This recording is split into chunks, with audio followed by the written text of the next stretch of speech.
After the company laid me off, I got a decent severance package. Not long after, my father-in-law had a sudden stroke, and without a second thought, I poured every cent of it into his hospital bills. When a mortgage payment was due that month, I was completely tapped out. I asked my wife, Jessica, if we could use the money her parents gave her for our wedding to cover it for just this 1 month. Her face instantly hardened. That's my personal savings, Cal. We've only been married 3 years, and you're already going after it.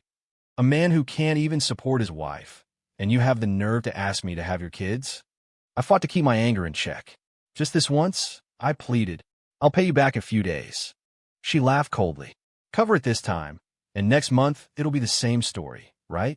Don't think I don't see what you're doing. I'm telling you, absolutely not. I looked at the woman I had loved for 5 years and suddenly felt like I was staring at a stranger. I felt the lottery ticket in my pocket, the one I'd just found out was a winner.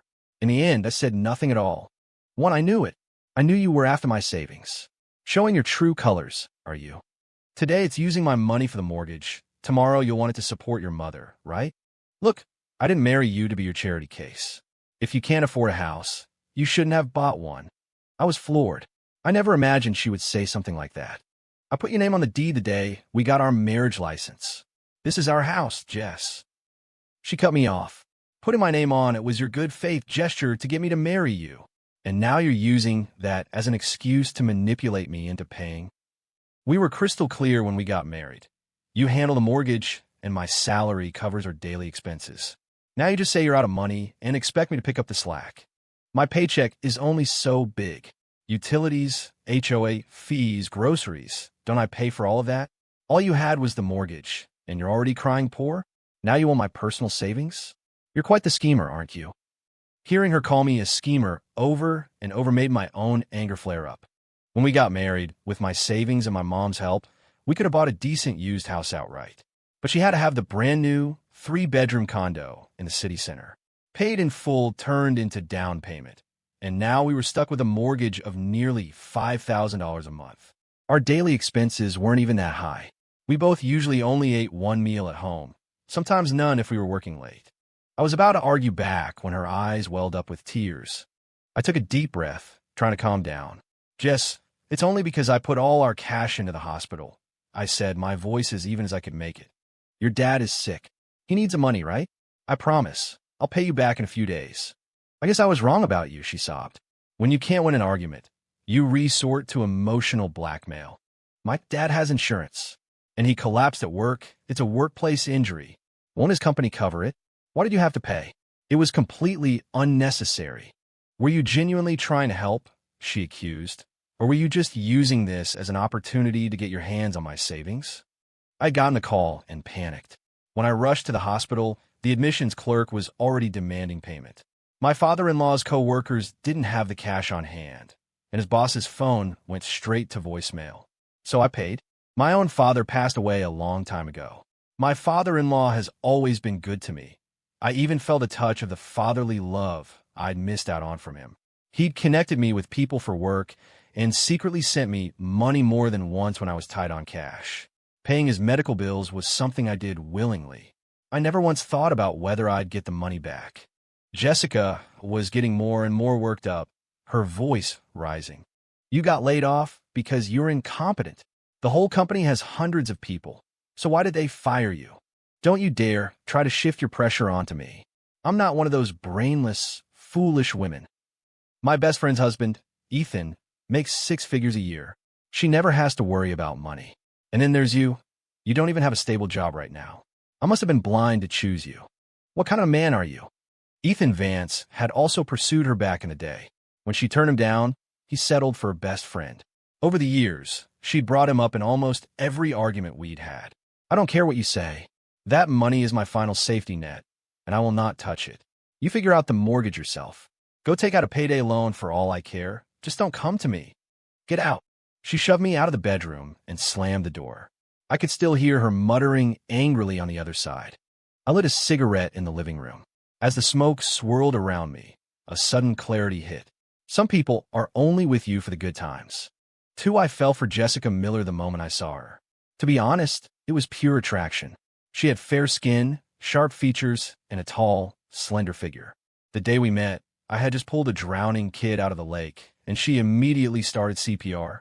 When the child coughed up water and came to, she was so overjoyed. The setting sun cast a halo around her.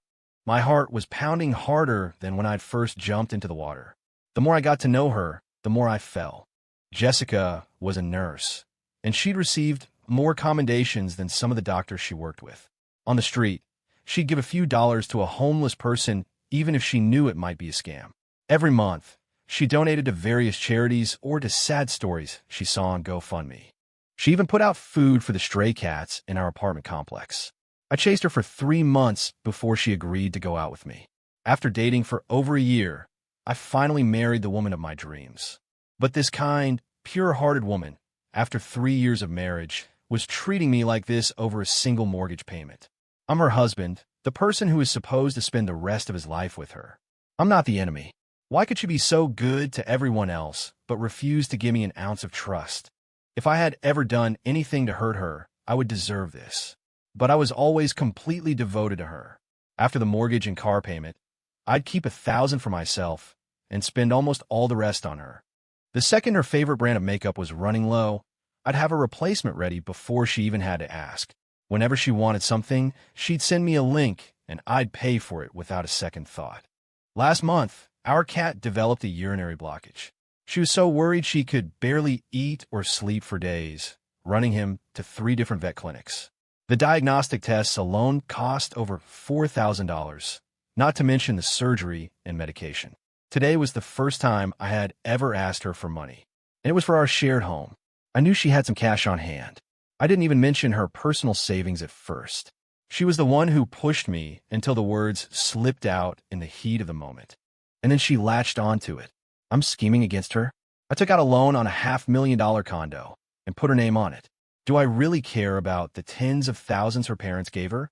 I sent a text to my buddy, asking him to borrow some money from Jessica. A few minutes later, he replied, "Jess sent me $2,000. What's up?" I laughed, a bitter, self-mocking sound. She was willing to lend money to a friend. But for her husband, it was go get a payday loan. As the smoke curled around me, more details came into focus. She'd generously Venmo money to strangers on the internet, yet she nagged me for days because I bought my mother a pair of $100 orthopedic shoes for her birthday, saying, "Why buy something so expensive? Your mom has always worn $20 shoes." What a waste. She would patiently care for a sick stray cat she'd been feeding, but when I had a fever last year, she was so afraid of getting sick that she made me go stay in a hotel. When she bought gifts for people she was helping, she always chose the best, most expensive things. But the things she bought for me were always practical, on-sale items. I had always brushed it off as one of her quirks, a sign that she was frugal. Now, I suddenly realized it might have been a very clear boundary. Outsiders were worthy of her sympathy and generosity, while the person closest to her became a potential risk to be closely guarded and cost-managed. I sighed deeply. I checked the winning numbers on the lottery website one more time, then carefully hid the ticket. 2 days ago, I was passing a fruit stand when I noticed the support bracket for a second-floor air conditioning unit was wobbling dangerously. A little kid was walking right underneath it. My blood ran cold. "Look out!" I yelled, diving forward and wrapping my arms around him as we tumbled onto the sidewalk.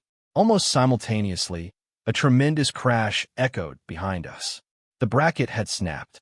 The AC unit smashed onto the exact spot where we had been standing, sending shrapnel flying. The little boy was terrified, wailing in my arms. I checked him over. He wasn't hurt.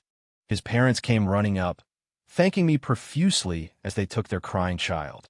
Only then did I feel the stinging pain in my elbow. I must have scraped it in the fall. I reassured the shaken parents and walked away, clutching my arm. As I passed a convenience store with a lottery sign, I slowed down. The scene replayed in my mind. A random string of numbers started forming in my head. The address of the fruit stand, the number on the boy's jersey, the last few digits on the AC unit serial number. On a strange impulse, I walked into the store. But I was broke. A powerful intuition urged me on. Finally, swallowing my pride, I called my mom and asked her for a little money. "1 Powerball ticket," I told the clerk. "Numbers 07, 12, 18, 24, 30, and the Powerball 0, 5, and 11. With Power Play, 10 times. The clerk typed the numbers into the machine. 10 draws with Power Play is $30, right? I nodded and paid with my phone. I didn't think much of it after I bought it, just stuffed the ticket in my pocket. It wasn't until tonight, after my shower, when I saw the mortgage payment reminder from the bank, that I even remembered it. I pulled it out and checked the numbers. I was stunned. They were a perfect match for the grand prize. And 10 draws meant a $180 million jackpot. My brain was flooded with pure joy. I stood there, frozen, for what felt like an eternity, rereading the numbers a dozen times before I could truly believe it. I came back to my senses when I heard Jessica call for me to hang the clothes from the washer. I figured, with everything going on with her dad, everyone was on edge. I'd wait until the weekend, when we went to see him together, to announce the good news. While hanging the laundry, I casually asked her to spot me for this month's mortgage payment. I never expected it to ignite the biggest fight of our marriage. After another cigarette, I started to second-guess myself. Maybe I shouldn't have mentioned her savings. That topic is a minefield online, and we both spend a lot of time on social media. It's hard not to be influenced. What couple doesn't fight? I like spicy food, and Jessica prefers things mild. Whenever she cooked, she always accommodated me, splitting a dish into 2 pans to make a separate, spicier version for me. When I traveled for work, she would pack my suitcase for me, organizing outfits by day, and even including a little bag of cold medicine. I love my mom's spicy homemade pickles, and just called her to learn the recipe, going through several failed batches before she got it right. I couldn't just throw away all the good things because of a few harsh words said in anger. Could I? Who hasn't said things they regret when they're mad? Her temper was always worse at home than in public. We'd had plenty of arguments over the years. But this time, I didn't want to be the first one to back down. I decided to keep the lottery win to myself for a little while longer. Just as I was thinking, the doorbell rang. I went to open the door. My mother-in-law was standing there. "Mom, what are you doing here?" I asked. Before she could answer, Jessica came out of the bedroom. The moment she saw her mother, she started crying. "Mom, Sobiti, this is the man you told me to marry. You know how they say online that men will pretend until you have kids? Well, we don't even have kids yet, and he can't keep up the act anymore. So all these years of him being good to me, it was all for a reason. The second something happens to Dad, he starts trying to scheme against me. If I let this go on, he'll devour me, bones and all." My mother-in-law rushed to comfort her. "It's okay, Jess, Mom's here. Cal's not that kind of person. There must be a misunderstanding." Then she turned to me. "Cal, when you two got married, you beat your chest and promised you would treat Jess well. I know things are tough for you right now, but no matter how hard it gets, you can't go after my daughter's savings. If you really need money, you can borrow from friends or family, can't you? Besides, isn't being broke your own fault? A man can't just lose his job like that. It must be because you weren't focused at work. How come everyone else is fine, but you're the one who got fired?" "The company laid off half its staff," I explained. "Almost all the senior employees are gone. It's not about my ability. It's because new college grads are cheaper." My mother-in-law shook her head. "Those are just excuses. I've lived a long time, and I've never seen a man like you, losing his job and immediately targeting his wife's savings. Even in the old days, the most useless man wouldn't touch his wife's dowry. People would talk." Jessica chimed in. "I used to think the men who go after their wives' savings were just those toxic trolls online. I never thought my own husband would say something like that." My mother-in-law sighed, then changed her tone, trying to smooth things over. "Jess, I'm sure Cal didn't mean it. He was probably just worried and spoke without thinking." "Mom, how can you defend him? How could it not be on purpose?" Jessica shot back. "If he wasn't constantly thinking about my money, how could it just pop out of his mouth during a fight? He's been eyeing it for a long time." Her mother gave her a gentle pat. "Honey, why is your temper always so much worse at home? You know Cal doesn't have a father. Nobody ever taught him how a man is supposed to." I was about to explain that mentioning her savings was just a desperate slip of the tongue, but when she brought up my dad, the words died in my throat. I cut her off. I said it on purpose. My severance was over $30,000, and with my savings, it was $60,000 in total. I used all of it to cover my father-in-law's medical bills. Forget what I said before about borrowing. Now I'm telling her to pay 1 month's mortgage. What's wrong with that? Jessica's eyes narrowed. She stood up straight, about to speak, but her mother beat her to it. Cal, I know all that, but you've been making a good salary for years. Didn't you save anything? You're the son-in-law. It's your duty to help with your father-in-law's medical bills. How can you use that as an excuse for not having money? Besides, your mother only has you, and she's not doing poorly. Is she really going to watch you struggle to even make a mortgage payment? What's wrong with borrowing a little from her? Jess's salary is just enough to cover household expenses and her charity donations. Where would she get money to help you? You asked her to use her savings. If this gets out to our friends and family, won't they say you're incompetent? Won't they say my daughter is financially supporting you? My mom's money all went to our down payment, I said coolly. How about you lend me some? The smile on her mother-in-law's face froze for a second before quickly reappearing. Where would I get money to lend you? You know your father-in-law is lying in a hospital bed, and you're asking me this? The home care nurse costs over $200 a day. Even though we can get that back from his company later, I'm the one paying for it now. The money you paid was for the hospital. That has nothing to do with the nursing care. She put on a benevolent expression. I won't even ask you for that nursing money. I'm saying this for your own good. You two should stop fighting. At the end of the day, this is your problem. If you had kept your job, none of this would be happening. That money is her safety net. If you take that away, how are you two going to live your lives? You should be out looking for a job, not sitting here bickering with Jess. When my daughter married you, we only asked for a gift of $16,600. Who asked for less than we did? We asked for so little because we thought you were a vet, honest and driven. And look at you now. You've lost your job, you've lost your drive, and now you want my daughter to help pay your mortgage. Isn't this marriage fraud? Marriage fraud? I let out a short, harsh laugh. Jessica, is that what you think, too?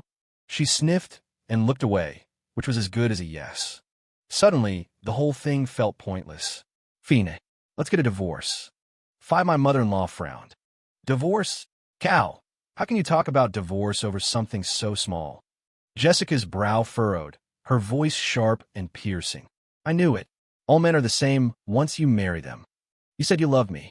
Is this how you love me? If you didn't have money, why did you get married? If you didn't have money, why did you buy a condo? Did I force you to marry me? Weren't you the one who begged me, who insisted on marrying me? This is how I lived before I met you. I never had to worry about a mortgage payment. Now that I'm married to you, I have to pay for it? You really think I'm your personal bailout? Your love is cheap, and I don't want it. A heavy weight settled in my chest. She was right. I was the one who begged her to marry me. I guess I got what I deserved. After all this time, she couldn't have been oblivious to how much I loved her. Or maybe she just didn't care. In her mind, the second I asked her for money, the love was gone. I was too tired to argue anymore. Let her say whatever she wanted. I was done with this emotionally draining relationship. You won't have to be a bailout anymore. Let's get a divorce. My mother-in-law was still trying to mediate. Jessica bit her lip, her eyes red. Fine, you're the one who asked for this. Don't come crawling back to me tomorrow, begging for forgiveness. I went into the spare bedroom and called my mom. I tossed and turned for a long time, unable to sleep. I got up to get a glass of water and heard voices from the master bedroom. Mom, was I too harsh? He'd say he'd pay me back. Jess, don't fall for it. This is a tactic. It's called advancing by retreating. I've been around the block. Honey, I can see a mile away. Given his situation, why would he ever be the one to suggest a divorce? He has no job, no savings. And after the divorce, he'd have to give you half the equity we've paid into the condo and the car these past few years. You, on the other hand, would walk away with your savings plus your share of the assets. You'd have at least $30,000. Jessica's voice sounded deflated. Then why would he bring up divorce? He knows me so well. He has to know that if he just talked to me nicely, coaxed me a little, I would have helped him. Could he know about that other thing? My mother-in-law's voice rose. Don't be silly. Think about it. You got money, you've got looks, you just got promoted to head nurse. He's panicking. Do you really think he can't come up with a few $1,000s? He's just using this as an opportunity to control you. In a marriage, it's a constant power struggle. If you give in this time, he'll be walking all over you for the rest of your lives. So what should I do? The look on his face. He seems so serious. I don't want to divorce him. What's to be afraid of? Don't you have that mandatory waiting period for divorce now? You just go along with him. I guarantee the second time you're supposed to go to finalize it, he'll make up some excuse not to go. When that happens, you give him an out. We just need to make our point, not burn the whole bridge down. This wasn't the first time my mother-in-law had given Jessica her secrets to a successful marriage. She'd even said it in front of me. You can't rely on a man. Money is the only thing that's real. I snorted a cold, bitter sound and tiptoed back to my room. 6 the next morning, I went straight to the hospital. I told my father-in-law everything that had happened the night before. I was fully prepared for him to yell at me, to call me irresponsible or gutless. But when he finally spoke, I was the one left speechless. I'm sorry. Cal, our family has let you down. The money you paid, I'll pay. I'll pay you back. His surgery had been a success, but for now, only his mouth could move, and his words came out slowly. Jess is our only child. I spoiled her rotten. Don't blame her. Blame me for not raising her right. I have a secondary bank account with a few $1,000s of my own money in it. Transfer it to yourself for now. The PIN is 221334. I will talk to her about this. I pursed my lips. Don't worry about it. It's better this way. I am tired. If my mother-in-law hadn't come over last night, things might not have escalated this far. But I was glad she did. She made me see that my love was too cheap for Jessica Miller. I had no interest in playing power games with her. My father-in-law wanted to say more, but I just handed the breakfast I'd brought to the home nurse and left. I didn't take his money. He was completely under his wife's thumb, and if she found out he'd given it to me, there would be another huge fight. As for the money I'd paid the hospital, I was definitely getting it back. It wasn't about the amount. It was the way Jessica said paying it was unnecessary that stuck with me. When I got to the county clerk's office, I sent Jessica my location. She replied almost instantly. Caleb, is this really necessary? I never realized you were so manipulative. Getting there early on purpose, just waiting for me to give in. Do you think I can't call an Uber? Acting all high and mighty because you have a car? Let me tell you, marital assets have to be split evenly. That car is half mine. I didn't bother replying. I turned off my notifications and took a short nap in the car. When Jessica arrived, we went through the process of filing for divorce. I thought I would feel a sense of loss. After all, I had loved her for 5 years. But unexpectedly, the moment I signed my name, a wave of relief washed over me. This toxic, draining marriage was over. She was the one who hesitated, her pen hovering over the paper for a long time. The clerk had to prompt her twice before she finally signed. I didn't fight over the assets. I agreed to all her terms. Whatever else she was still a woman I had once loved. Consider it the price I paid for falling for her. After leaving the office, I went straight back to my car. Jessica chased after me, knocking on the window. I rolled it down. Where are you going? She asked. My tone was flat. What's it to you? We're divorced. Don't forget to come back in a month to finalize it. Pack up your things in the next few days. I'll give you half of what we paid on the mortgage over the last 3 years in cash. I'm putting the condo on the market. Now that I'd won the lottery, who in their right mind would stick around this city working a 9 to 5? Wouldn't it be better to just go back to my hometown and relax? Since I wasn't planning on living here anymore, selling the condo was the obvious choice. She bit her lip, seemingly wrestling with something. You're really divorcing me? Over one mortgage payment? I don't believe you. I'm telling you, if I pack my bags and leave, I won't forgive you even if you get down on your knees and beg. I let out a small laugh. I never noticed how conceited you are. Don't worry, I won't be looking for you. With that, I rolled up the window, put the car in drive, and pulled away. I drove for 2 hours, all the way back to my hometown. The night I found out I'd won, I called my mom and told her everything. This time, when I came back, I hired a lawyer and had my mom draw up a gift affidavit. Jessica and I had signed a prenup that stipulated any gifts from our respective parents to either of us were considered personal property. At the time, my mother-in-law had insisted on that clause to protect her assets from me, since she and my father-in-law owned 2 other properties. Now, it was saving me a lot of trouble. Since they looked down on me so much, I just enjoy this fortune by myself. The prize had to be claimed within 2 months. I decided to wait until after the divorce was final to avoid any complications. I stayed in my hometown for a month, only driving back to the city when the waiting period was over and it was time to finalize the divorce at the county clerk's office. Jessica was wearing a new dress today. Her makeup was flawless, and she'd clearly just had her hair done. But whether by accident or on purpose, She hadn't concealed the faint dark circles under her eyes. I suddenly remembered the last time I'd seen her put in this much effort was for a party with her girlfriends. It was supposed to be a girls' night, but they had all tacitly brought their husbands along, a sort of get-to-know-the-spouses event. Except that day, her eyes kept drifting toward Ethan Vance. It was obvious her efforts weren't for me. As for who she was trying to impress this time, I no longer cared. I glanced at her for a split second as I walked in, then headed straight into the main hall without breaking stride. She stood frozen, a flicker of disappointment crossing her face. I paid it no mind and proceeded with the paperwork. Seeing me sign my name without a moment's hesitation, Jessica panicked. "You signed it? You're really divorcing me?" She fumbled for her phone, holding the screen up for me to see. Her voice softened. I'll lend you the $5,000. I just sent it. About the divorce. Let's talk about it." I put the pen down and looked up at her. "No thanks. Just sign." The color drained from her face. Her brow knitted together, and her voice rose. "I already said I'd lend you the money. What are you still so mad about? I've already backed down. Aren't you satisfied? Fine. I'll help you with 1 more month's mortgage. Okay? Don't push your luck." I stared at her, at that "I've compromised, so you should take the deal" expression, and I couldn't help but laugh. "Forget it. I can't afford your help, and I'm not worthy of your precious savings. From now on, you won't have to worry about me being your charity case." Her eyes suddenly turned red, as if she'd suffered a grave injustice. Her voice, laced with tears, was still defiant. "What do you want from me? I already offered the money. What more do you want?" "I want a divorce." I pushed the pen toward her. "Sign now, and you get half the assets as per the agreement.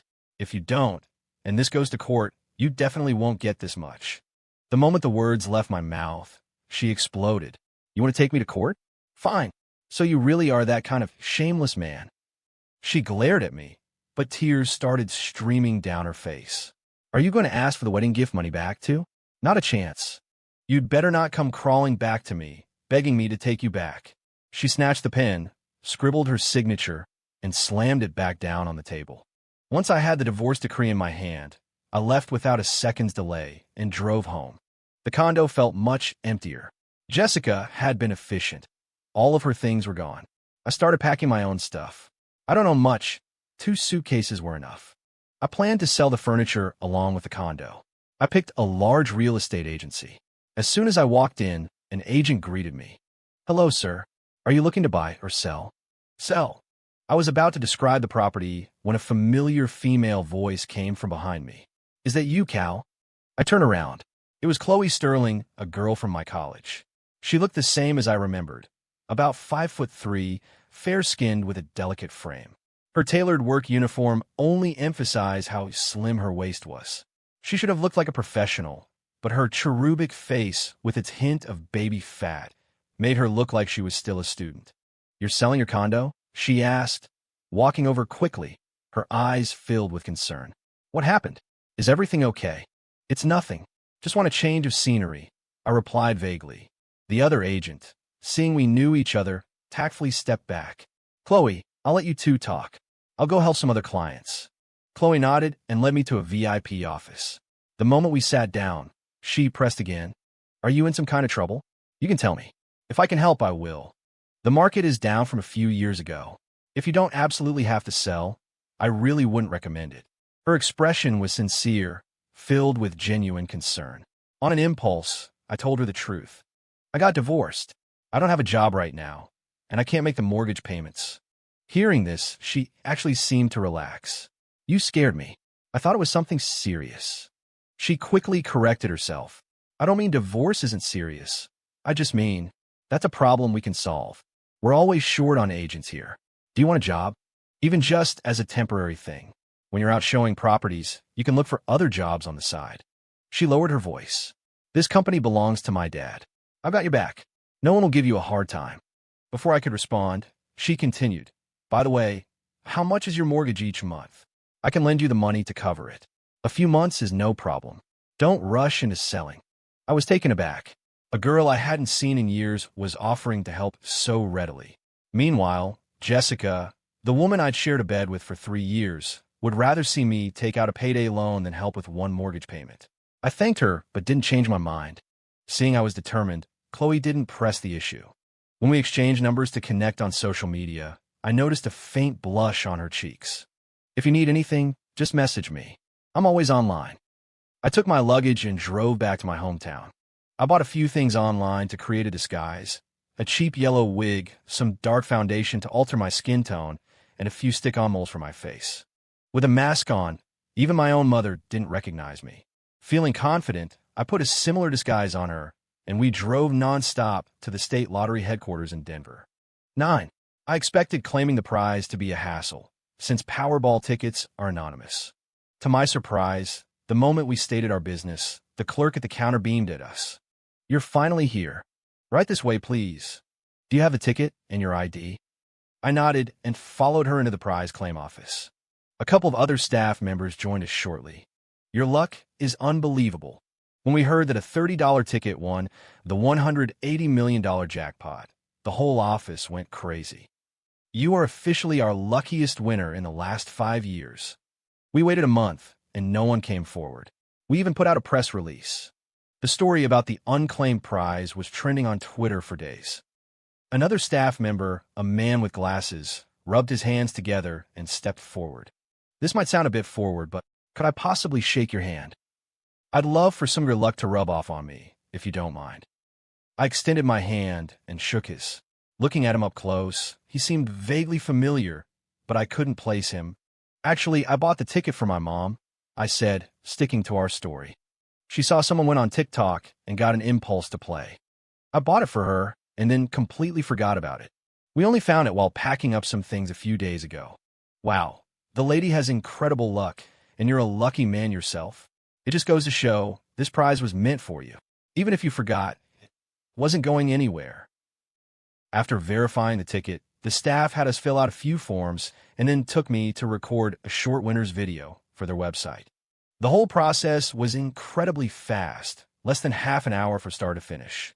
The only thing that stung was the taxes. The $180 million was the pre-tax amount. After the 20% federal withholding, I would be taking home $144 million.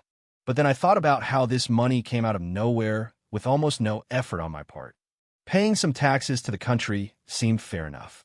After leaving the lottery office, the money hadn't hit the account yet. Feeling uneasy about going home, I checked my mom and me into a nearby hotel. We'd barely touched our dinner when my phone buzzed. It was a notification for the new bank account we'd set up for my mom. My hand trembled as I read the numbers. I held the phone close to my face, counting the zeros over and over. 144 followed by 6 zeros. $144, 000,000. I quickly logged into the banking app to confirm. It was only then that the reality of winning finally sank in. 1,000 wild spending sprees flashed through my mind. Just then my phone rang. 10. The moment I answered, my former mother-in-law's voice came rushing out like a machine gun. "Gal, you and Jess, did you two really get the final divorce decree? How could you be so foolish, son? It was just about a few $1,000s. What married couple doesn't argue? Does it really have to end in divorce? You know what Jess is like. All the neighbors praise her for being so kind-hearted. She only acts that way, throws little tantrums, gets a bit angry, because she sees you as the closest person to her. She would never be like that with an outsider." Her tone softened at the end. She came home today and locked herself in her room, just crying. Wouldn't eat, wouldn't drink. It took me forever to get out of her what happened. "Cal, she still has feelings for you. Can you really bear to see her like this?" Her words didn't stir a single emotion in me. I was in too good of a mood, so I indulged her with a longer response. "It's never the last straw that breaks the camel's back. It's every single one that came before it. Jess and I getting to this point wasn't an impulse decision. It was the result of years of build-up. For the past few years, I've treated her and this family with a clear conscience. I have nothing to be ashamed of.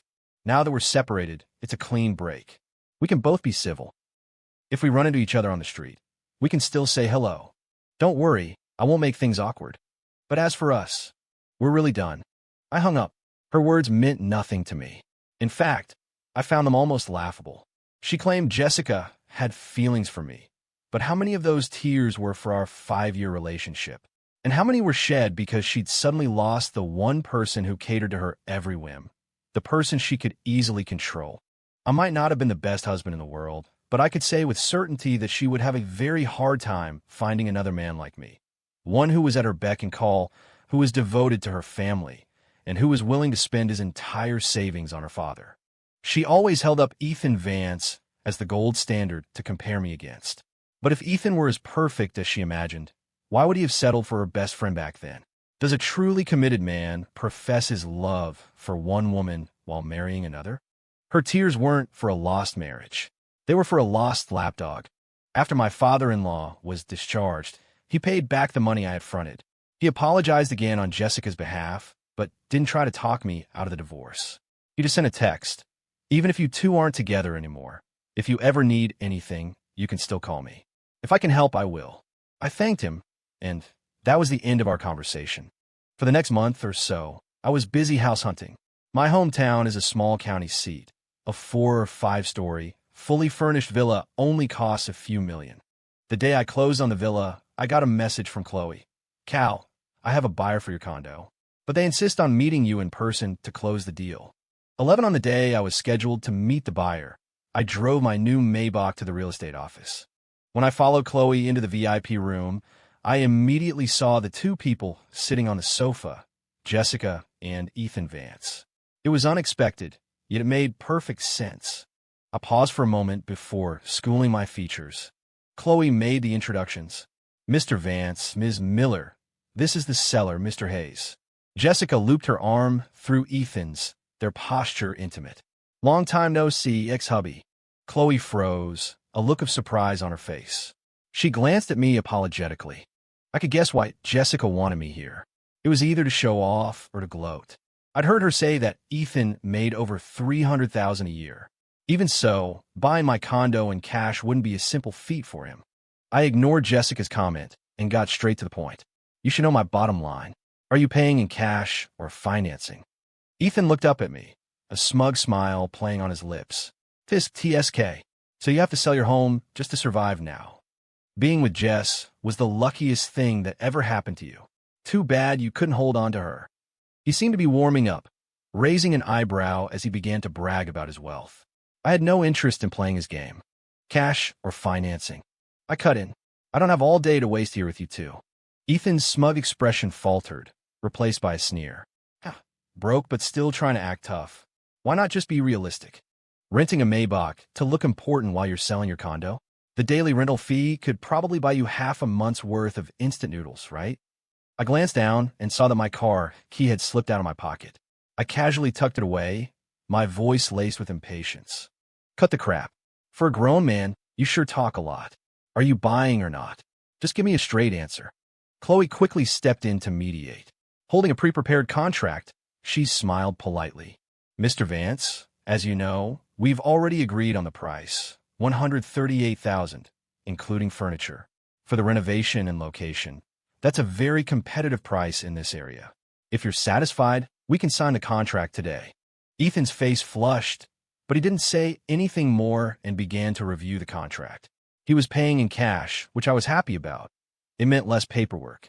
After signing, I delegated the rest of the process to Chloe. As I was leaving, I saw Jessica looking at me, her mouth open as if she wanted to say something. Dodja, Gal. Wait. Jessica ran after me as I left the office. I didn't stop, heading straight for my parking spot. I'm talking to you. Are you deaf? She rushed up and grabbed my wrist. I glanced down at her hand, my voice cold. What is it? My detached tone must have thrown her off. Her aggressive demeanor vanished, and her voice softened. Aren't you going to ask me anything? When I didn't respond, she continued on her own. Ethan got divorced, too. He's been pursuing me, so I told him. If he bought your condo, I'd be with him. I smirked, finding the whole situation bizarre. And? Am I supposed to thank you for helping me sell my place? She was speechless for a moment, stammering before finally letting go of my wrist. As if making a momentous decision, her eyes reddened. I would just put him off. I don't want to be with him, Cal. The person I love is you. I was wrong. Please don't leave me. As she spoke, she tried to lean into my arms. I stiffened, pushing her away almost by reflex and taking a large step back. Ms. Miller, I don't think it's appropriate for you to be getting so close to my boyfriend. Chloe's voice cut in from behind me. She walked to my side and naturally linked her arm with mine, looking at Jessica with a challenging glint in her eyes. Jessica's tears stopped instantly. She pointed a trembling finger from me to Chloe, her voice rising. So, it was never about the mortgage. You bastard, Cal. How long have you two been sneaking around? Don't misunderstand. I'm Cal's friend from college. We only just reconnected last month when he came in to sell his condo, Chloe said, her eyes crinkling into a smile, but her words were sharp. But I have been in love with him for years. I thought I'd never get the chance to see him again. So in a way, you're kind of our matchmaker. Jessica bit her lip, resuming her condescending posture as if offering a kind warning. Don't think he's some rich guy. After he sells this place, he still owes me $20,000. Once he pays off the mortgage, there won't be much left. I'm telling you, don't be a fool. There was again. Jessica always had to find a way to put me down, to emphasize what a sacrifice it was for her to have been with me. Oh, but I have money, Chloe said, her smile widening. This real estate agency? It's my family's. You were after his money, so you assume everyone else is just like you. Jessica's face went pale. She rushed to defend herself. I was after his money? What money does he have? I divorced him because he was trying to swindle me out of my personal savings. You're really interested in a man like that. Aren't you afraid he'll scheme you out of everything you own? People still care about things like that these days. Chloe feigned surprise, then looked at me with a gentle expression. I don't need a wedding gift. In fact, I have my own dowry. Cal can do whatever he wants with it. She turned back to Jessica, a hint of mockery in her smile. You paint him as such a terrible person. So why are you so upset to see him with me? Ms. Miller, you can't judge a person with just your eyes. You have to use your heart. Cal, let's just go, Chloe said, tugging my arm. The staff will handle the closing with Mr. Vance. I'll check on it later. I pressed the key fob, and the Maybach unlocked with a soft chirp. I opened the passenger door for her. Just as I was about to close it, Jessica lunged forward, pressing her hand against the door and yelling at Chloe. You bitch, stop pretending to be so devoted. Use your heart. You think you care more than me. Do you even know Cal? Do you love him as much as I do? You're just after his money. You're telling me you don't know he won the $180 million Powerball jackpot. Still trying to say you're not after his money? Huh, you're a great actress. Chloe froze. Jessica turned to me, her voice breaking into a sob. Im suri, Gal. The reason I was so sensitive about my savings was I found out I have PCOS. It makes it hard to get pregnant. We agreed that money was my safety net for when I couldn't work while pregnant.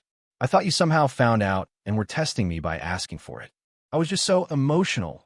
That's why I said all those things. I'm sorry, I was wrong. Can you forgive me one more time? I'll never be like that again. PCOS is treatable. I glanced past her and saw Ethan storming over, his face a mask of fury. He had clearly heard everything. I cut off Jessica's tearful plea. Ethan's coming. You should probably explain things to him. Her expression shifted instantly. You bought that lottery ticket while we were married. Legally, half of that is mine. Just because I didn't bring it up doesn't mean I don't know my rights. You just got rich and decided I wasn't good enough for you anymore. So you divorced me, right? You even used the mortgage as an excuse. You just wanted me gone. I raised an eyebrow. Oh, in that case, you should sue me. With that, I pried her fingers off the car door, closed it, and walked around to the driver's side. In the rearview mirror, I saw Ethan confront her. What $180 million? Cal won $180 million. You love him? Then what am I? What does that make me? Jessica, I spent over $100,000 buying this condo for you. And this is how you play me? Jessica stood there, desperately trying to explain. No, that's not it. I didn't watch any longer. I pressed the accelerator, and the car pulled smoothly away from the curb. Jessica's explanation was even more repulsive. I had no desire to figure out how much of it was true. Whether she genuinely loved me or was just trying to get her hands on my winnings, I no longer cared. The moment I decided to let go, everything about her became irrelevant. Even if I hadn't won the lottery, I would never go back. As for her claim on the marital assets, I disagreed. If I had bought the ticket with money from my salary, I would have willingly given her half. She was my wife, and my earnings were our earnings. But the timing was too perfect. That morning, I had used the last $8 in my account to buy breakfast. The money for the lottery ticket came from my mom. From the moment my mom transferred the money to the moment I paid for the ticket, less than 5 minutes had passed. It was all done digitally, with a clear, traceable record. The ticket was a bearer instrument, and all the prize claim information was registered under my mom's name. I was just the one who went on stage to accept the prize on her behalf. I believe this opportunity from fate was not just material, but spiritual. It was the wake-up call that my toxic, draining marriage needed. Cal, I was just annoyed by her condescending attitude. Chloe said softly from the passenger seat. I am sorry. Are you mad? Ich glänzte her. No. Where are you headed? She pointed to the right. The first coffee shop on the right up here is fine. I'll head back to the office in a bit. I'll make sure the closing goes smoothly. I nodded and dropped her off. A few moments after I drove away, a message from her popped up on my screen. Everything I said back there was true. I read it, but didn't reply. Staring out the window at the passing streetscape, I felt a strange sense of déjà vu, as if I were back in college. On the first day of a new semester, I'd been on a city bus when I saw Chloe getting pickpocketed. It was a whole crew of them, and while the other passengers saw what was happening, no one dared to say a word. I couldn't stand by. I grabbed the guy and held him until the police came. Chloe was pale with fright. I found out she was a freshman and walked her back to her dorm. At the time, I thought of it as just a minor incident. We were on different campuses, so our interactions were limited to the occasional club activity. I was surprised when, just before graduation, she asked me out. I didn't feel that way about her, so I gently turned her down. As for now, I was still healing from a failed marriage. I didn't have the courage to start something new. After returning to my hometown, I settled into a life of leisure. But after just a few days, I started getting messages from relatives and friends asking to borrow money. I knew the video of me claiming the prize had gone viral online, but with my disguise, there was no way anyone could have recognized me. And my mom had never told a soul. How did they and Jessica find out? I ignored all the requests for money. After my dad passed away, we barely saw any of our relatives. They were all afraid we'd ask them for money. I certainly wasn't going to help them now. After about 6 months of doing nothing, I bought a large RV and took my mom traveling across the country. She started taking lots of videos and posting them on social media. She gradually learned to edit and became a travel blogger, finding a unique niche in the senior lifestyle space. I answered a few calls from Jessica. She was always crying, saying how much she regretted everything. One time, at 2 in the morning, she called, drunk and slurring her words, rambling about her good times. Gal, I miss you so much. I really know I was wrong. You're the only one I love. A moment later, I heard a man's angry voice yell in the background before the call was abruptly disconnected. I stared at the ceiling of the RV and took a deep breath. The last, lingering, indefinable emotion I had for her vanished with that late-night call. I took the number that once had a custom ringtone and moved it to my block list. My mother and I spent nearly 5 years traveling, visiting every city in the country that interested us. 2 years ago, I received a call from an unfamiliar lawyer. He informed me that Jessica was suing me for fraudulent concealment of marital assets during our divorce. I immediately hired my own lawyer and sent over all the relevant evidence. Through my lawyer, I learned what had happened to Jessica. She had married Ethan Vance. But Ethan's ex-wife never left him alone. The year Jessica was pregnant, his ex showed up, grabbed Ethan, and jumped with him from a 6th-floor balcony. They both died on impact. The shock caused Jessica to miscarry. Legally, Ethan's assets should have been divided among his daughter from his first marriage, his parents, and Jessica. But Ethan had secretly transferred all his assets into his parents' names long before he died. Jessica had even contributed some of her own money when Ethan bought my old condo. After his death, she was left with nothing. She had been so careful to guard her assets from me, only to be completely wiped out by the man she'd always idealized. Her father's health was a constant struggle, and the money from his company's settlement had long since run out. They had to sell one of their properties to cover his ongoing care. Then, a few years ago, her mother was diagnosed with cancer, another huge financial drain. That's when Jessica remembered her lottery-winning ex-husband. Unfortunately for her, I had my evidence ready. If she had come at me aggressively for the money right after the divorce, Not only would I have given her nothing, but I could have made her lose even more. But knowing she had done this out of sheer desperation, I felt a complicated mix of emotions. I had my lawyer help her with her case against Ethan's family, allowing her to recover the portion of the assets that was rightfully hers. I also found a reputable rehabilitation specialist for her father. I then had my lawyer casually let it slip to Jessica that I was the one behind it all. Imno anomos banafakto. I want her to remember my kindness for the rest of her life. I want her to live with regret forever. I want her to be unable to ever forget me. On the way back to my hometown, I took a detour driving through the city that held so many of our memories. I was there to pick up Chloe. I had never intended to get married again, but Chloe had stayed in touch with me all these years, keeping me company through countless nights, even if it was just through a screen. I can't pinpoint the exact moment it happened, but somewhere along the way, I fell for her. A planned 8-year road trip was cut short by 3 years. Stuck in traffic, I glanced out the window and was startled to see Jessica. She was standing on the side of the road, running a small hot dog stand. She looked much thinner, more worn out than I remembered. The navigation app announced that the road ahead was clear. I stepped on the gas. In the rearview mirror, the hot dog stand grew smaller and smaller until it finally disappeared from view.